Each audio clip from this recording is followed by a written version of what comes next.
वस्सलातु वस्सलाम अला सय्यदिल मुरसलीन व खातमिन नबिय्यीन मुहम्मद व आलिहि व अस्हाबिहि अजमईन। अम्मा बाद फ़अऊज़ु बिल्लाहि मिनश शैतानिर रजीम। बिस्मिल्लाहिर रहमानिर रहीम। लक़द मन्नल्लाहु अलल मुअमिनीना इज़ बअसा फ़ीहिम रसूलन मिन अनफ़ुसिहिम यतलू अलैहिम आयातिही व युज़क्कीहिम व युअल्लिमुहुमुल किताब वल हिकमह व इन कानू मिन क़ब्लु लफ़ी दलालिम मुबीन। सदक़ल्लाहुल अज़ीम व सदक़ रसूलुहुन नबियुल करीम।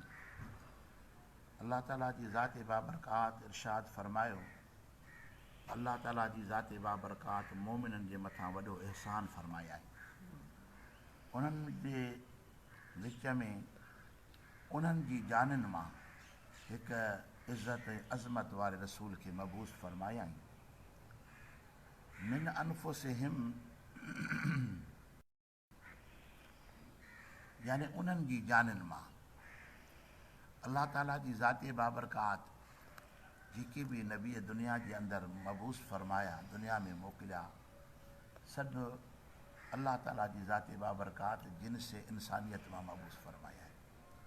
यानी को अल्लाह जो नबी मलाइकनि मां न थियो, जिन्ननि मां न थियो, बल्कि अल्लाह ताला जी ज़ाती बाबरकात पंहिंजे नबियुनि जो ज़ुहूर इंसान जी ज़ाती बाबरकात मां फरमाई। ये अल्लाह ताला जी ज़ाती बाबरकात पंहिंजे कलाम मजीद जे अंदरि इरशाद फरमाए त इंसान जेको आहे सो अल्लाह ताला जी ज़ाती बाबरकात जो अज़ीम शाहकार आहे। ऐं जेतिरियूं अल्लाह इंसान में सलाहियतूं रखियूं आहिनि एतिरी ॿी कंहिं मख़लूक में सलाहियतूं न रखियूं आहिनि। ॾिसो था न केॾो दुनिया खे इंसान आबाद कयो आहे। सभु इंसान जो कमाल आहे, माण्हू जो कमाल आहे। जिन बि असां खां घणा आहिनि इन ज़मीन में आबाद आहिनि, बल्कि अल्लाह ताला जी ज़ाती बाबरकात उनखे मख़फ़ी रखियो आहे असांजी नज़रुनि खां, असांजे अकुलनि खां। इन खां अलावा पखी असां पंहिंजे अखियुनि सां ॾिसूं था, उहो बि हेतिरो आखेरो ठाहींदो, उहो बि हिकिड़े वक़्त जे लाइ, बचनि जे लाइ, वरी उहो आखेरो बि ड्राए फिटी कंदो।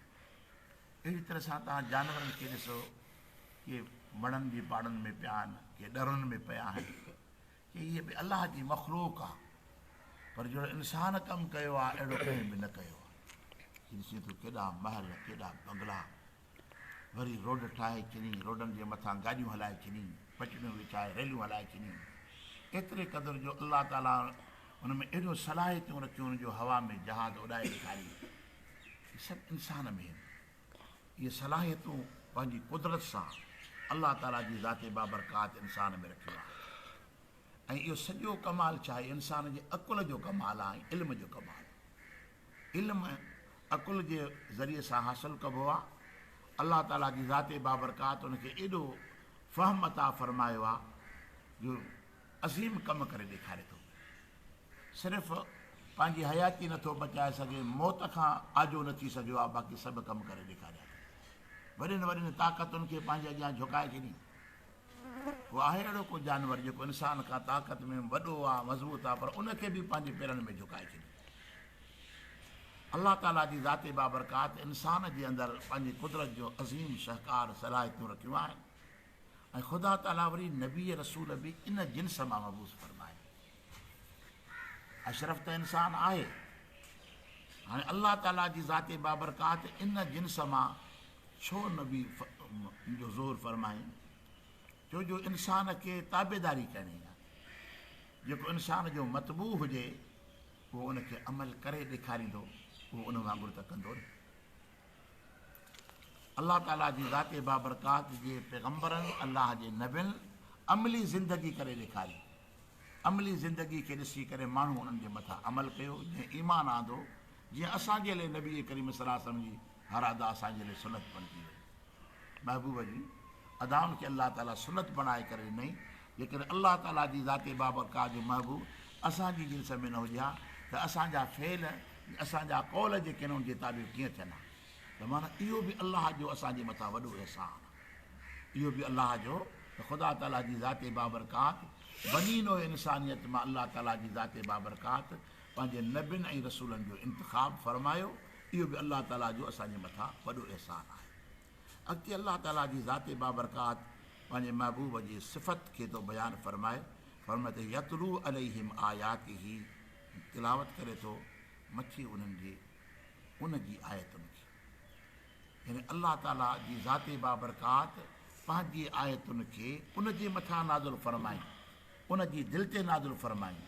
हीअ वरी पूरी दुनिया जे मथां, पंहिंजी उम्मत जे मथां पंहिंजे क़ुर पाक उन जी आयतुनि खे पढ़ी करे उन्हनि खे ॿुधाए थो फरमाए त वयो ज़क्कीहिम, ऐं उन्हनि खे पाक। इन मां मुराद आहे क़ुवत रूहानी सां, नज़री करम सां पाक करणु। जेको आहे पाक करणु, वज़ू कराए उनखे पाक करणु, गुस्ल कराए उनखे पाक करणु। पर हिन मां मुराद आहे वयो ज़क्कीहिम, तज़किये नफ़्स, यानी बातिन जी पाकाई जेका आहे उन जे तरफ़ ॾे इशारो आहे। फरमाए त वयो अल्लिमहुमुल किताब वल हिकमत, उनखे पाक करे थो ऐं उनखे किताब बि सेखारे थो ऐं हिकमत बि सेखारे थो। यानी पाक करे उन खां पोइ उनखे किताब हिकमत सेखारे थो पियो। यानी पाकाई जो ज़रियो किताब हिकमत न आहे, बल्कि पाकाई जो ज़रियो मदीने वारे साईं जी ज़ाते बाबरकात। वयो अल्लिमहुमुल किताब वल हिकमत, ऐं उन्हनि खे किताब सेखारे थो ऐं हिकमत सेखारे थो। किताब मां मुराद अल्लाह ताला जो क़ुरान मजीद आहे, ऐं हिकमत मां मुराद मदीने वारे साईं जी हदीस मुबारक आहे। अल्लाह जो क़ुरान बि मदीने वारो साईं सेखारे थो ऐं पंहिंजी हदीस बि पंहिंजी उम्मत खे पहुचाए थो। अल्लाह ताला जी ज़ाते बाबरकात पंहिंजे किताब खे त दुनिया में नाज़िल फरमायाई, पर किताब सां गॾोगॾु मुअल्लिम बि मोकिलियाई। छो जो दुनिया जे अंदरि इहो दस्तूर हूंदो आहे, स्कूल जे अंदरि जेके किताब ईंदा आहिनि, कॉलेज यूनिवर्सिटी जे अंदरि जेका किताब हूंदा आहिनि, उन किताब जे लाइ उस्ताद जो ॻोल्हण बि ज़रूरी हूंदो आहे। इहो किताब त आयो आहे, पर पढ़ाईंदो केरु? जंहिंखे उन किताब में मालूमात हूंदी। इहे शोबा आहिनि इल्म जा शोबा आहिनि।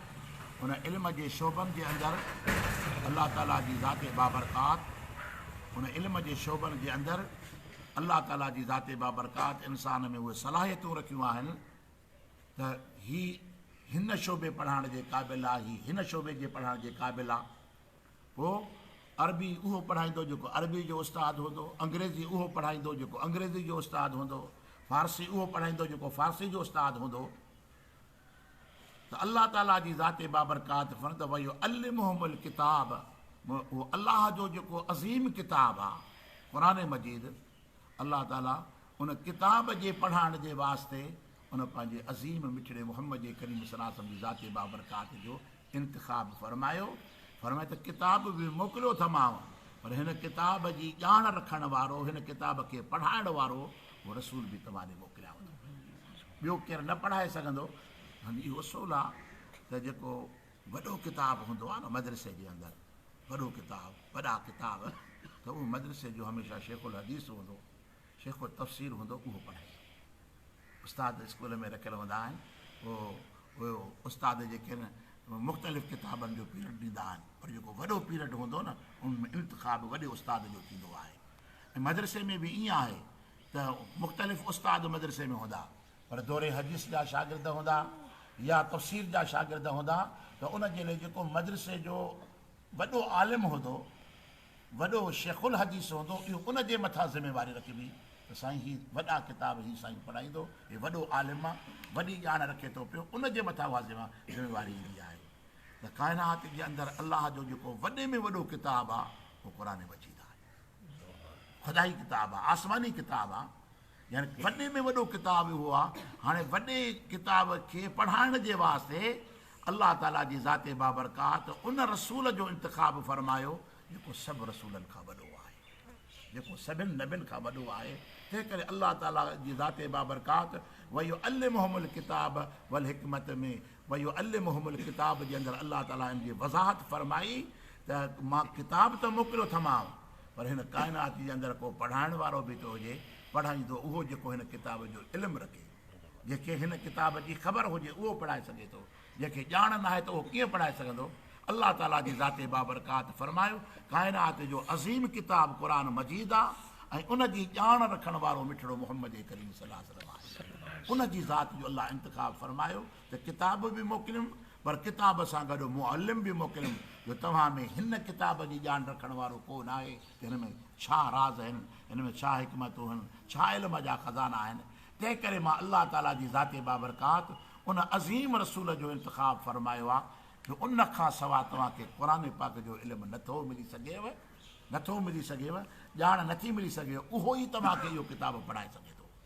हाणे तव्हां अंदाज़ो लॻायो त हिन किताब जो वॾो मुअल्लिम जेको मदीने वारो साईं आहे त उनजे मदरसे जे अंदरि शागिर्द वरी कहिड़ा आहिनि जेके महबूब वटि अची पहिरियों पहिरियों किताब सिखिया बराह रास्त, उहे मुंहिंजे महबूब करीम सॼा असाब सगोरा। उहो पढ़ण वारो अबू बकर सिद्दीक़ आहे, पढ़ण वारो उमर फारूक आहे, पढ़ण वारो उस्मान गनी आहे, पढ़ण वारो मौला अली आहे, पढ़ण वारो हज़रत तलहा आहे, हज़रत ज़ुबैर आहे, हज़रत अबू हुरैरा आहे, हज़रत अबू ज़र गफ़ारी आहे रज़ी अल्लाह ताला अन्हु अजमईन। हिन अज़ीम किताब खे पढ़ण वारा मुंहिंजे महबूब करीम सल्लल्लाहु अलैहि वसल्लम जा असाब सगोरा आहिनि जेके सुहिणे महबूब जे दरस जे अंदरि पहिरीं पहिरीं जिन खे अल्लाह ताला जी ज़ाते बाबरकात दाख़िला नसीब फरमाई। मानो चयो त महबूब करीम सल्लल्लाहु अलैहि वसल्लम जहिड़ो उस्ताद काइनात में नथो थी सघे, असाबनि सगोरनि जहिड़ो को शागिर्द नथो थी सघे जेके उलूम मुंहिंजे बराह रास्त मुंहिंजे महबूब करीम सल्लल्लाहु अलैहि वसल्लम हासिल कयाऊं। फरमाए त इन कानू मिन क़ब्ल लफ़ी ज़लालिम मुबीन, इन खां अॻु में के गुमराही में हुया, पधरी गुमराही में हुया। छा अॻु में रसूल कोन आया आया, नबी आया, हुई अल्लाह ताला छो थो चए त मिन क़ब्ल लफ़ी ज़लालिम मुबीन, अॻु में बि त हिदायत हुई, इस्लाम हुयो, दीन हुयो, पोइ अल्लाह ताला छो थो वेंदो इन महबूब खां अॻु में चिटी गुमराही में माण्हू हुया, यानी हिदायत जा मानो चयो त अंबिया आया हा पर अहिड़ो फ़ासिलो विच में अची वियो, अहिड़ो फ़ासिलो अची वियो जो नबियुनि जो दौरु घणो अॻिते वधी वियो, पोयां गुमराहिनि जा दर खुली पिया, माण्हू भटकी विया, बेराह थी विया ऐं हिदायत जी ख़बर न पई पइनि। उन्हनि खे फ़र्क़ु करण ई कोन पियो अचे, हिलाल चाहे त हराम चाहे, जाइज़ चाहे नाजाइज़ चाहे, हिदायत चाहे गुमराही चाहे, उन में फ़र्क़ु करण जी तमीज़ ई ख़तमु थी वई। एॾी मुल्क में ऊंदाही अची वई, पोइ उन ऊंदाही जे अंदरि अल्लाह ताला पंहिंजे महबूब खे मबूस फरमायो, अहिड़ी रोशनी करे आयो जो क़यामत ताईं जंहिंजी रोशनी ख़तमु थींदी न, उहो तुंहिंजो ऐं असांजो आका मदीने वारो साईं आहे। अल्लाह ताला जी ज़ाते बाबरकात पंहिंजे महबूब जे हिन अज़ीम सिफ़तुनि खे बयानु फरमायो आहे। गौर करणु घुरिजे, फ़िक्र करणु घुरिजे त इहे सभु शयूं अल्लाह असांजे लाइ मोकिलियो आहे ऐं असांजे मथां ज़िमेवारी थिए थी त उन सुहिणे महबूब जी ताबेदारी कयूं, उन महबूब करीम सल्लल्लाहु अलैहि वसल्लम जे उलूम सां, महबूब करीम सल्लल्लाहु अलैहि वसल्लम जे ॾिनल अता सां, उन जी हिकमत सां दिलचस्पी कयूं या अल्लाह ताला जी ज़ाते बाबरकात असांजे मथां पंहिंजे भलाइनि जो नुज़ूल फरमाए। वमा तौफ़ीक़ी इल्ला बिल्लाह।